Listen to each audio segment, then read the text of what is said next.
decided to go with the blue one. You can also end up getting it in two different storage settings, 128 gigabytes or 256. The storage itself is not upgradable after that. So once you end up getting it, you won't be able to expand the storage via SD card like on some older generations. What I have here is the brand new one. So today I'm going to unbox it, show you everything that comes inside the box, show you of course how the phone looks, and then we're going to set it up and go over all these specs. So let's start with the unboxing first. Here is the box. So pretty typical Samsung box. Now let's just remove these on top and bottom. All right, so here we go. Right on top, we have the phone. Absolutely love this blue color, but let's put the phone on the side just for now to see if we got anything else. All right, so for the rest of the stuff, we have USB-C to USB-C cable, and then we have the quick start guide, and then another paperwork. Also on top, we have the SIM card injector. So let's put this on the side. And we're just gonna use one of these SIM card ejectors just to confirm that there's no SD card expansion. I'm just gonna use the one that I already have. And so let's see. And here is just to confirm, it says SIM 1. There's nothing on this side. So it doesn't support SD card expansion anymore. It supports one physical SIM, and I believe it supports also one eSIM, which I'll check once I set it up, but no more SD card expansion. All right, so I just finished setting it up. I also did end up using it for a little bit just to get the first impression of the phone. So this phone does support Samsung Galaxy AI. You will get quite a lot of different options with that. So that's definitely a big plus. Now, when it comes to the rest of the phone, let's start with the physical, the outside, the design. On the bottom, you will, of course, get the USB-C for charging. Then we have the speaker. Now, on this side, we have the power lock button, volume rockers, and then on top, we have some microphones. And here we have that physical SIM card. So this phone supports one physical, one eSIM.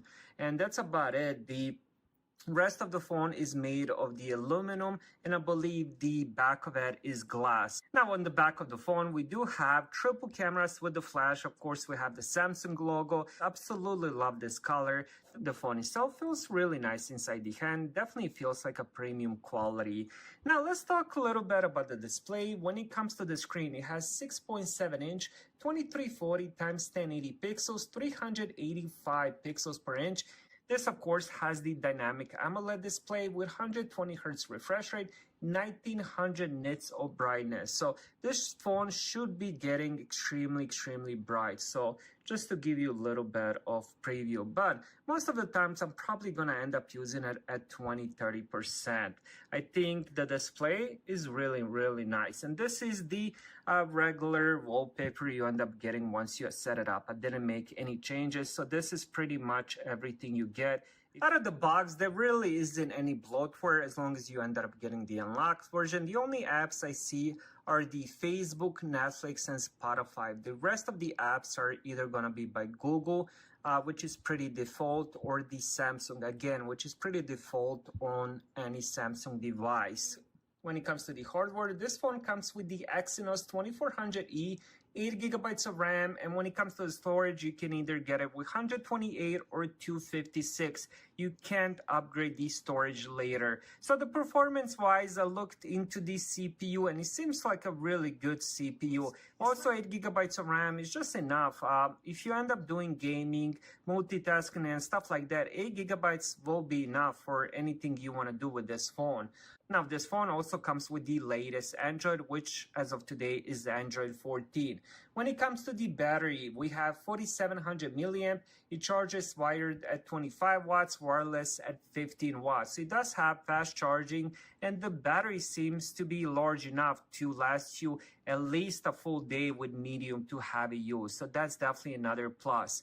When it comes to the cameras, we do have 10 megapixel front-facing camera. And now on the back of the phone, we do have triple camera system. So we have 12 megapixel ultra-wide, 50 megapixel wide angle camera, which is the main camera. And then we also have 8 megapixel telephoto camera. This one has 3x optical zoom. So pretty good set of cameras. Of course, I'll end up testing those, but just to give you a little preview, let's end up just doing a quick picture here just for you guys to see the quality.